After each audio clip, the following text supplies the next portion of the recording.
አባ ሂሳባችን ስንት ነው? ከውሃ ጋር 500 ብር ነው። 200 ብር ይጎለኛል። ነገ በዚህ ሳልፍ አምጥቼ ልስጥ? አረ ችግር የለውም። አንተ በተመቸ ሰዓት አንጣ፣ አትጨነቅ። አረ አይሆንም፣ ዛሬማ በኔ ነው። ሂሳብ ከፍዬ ልምጣ።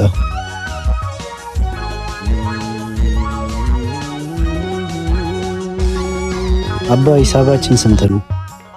ከውሃ ጋር 500 ብር ነው። 500 ብር?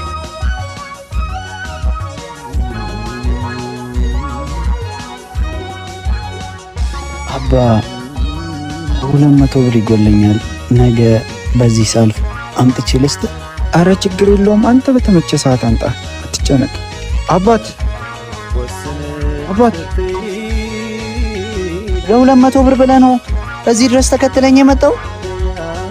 200 ብር የለሽም? የደሃ ልጅ። ኧረ አይደለም ወንድሜ፣ ስልክህን እኮ ረስተክ ነው። ግን እኮ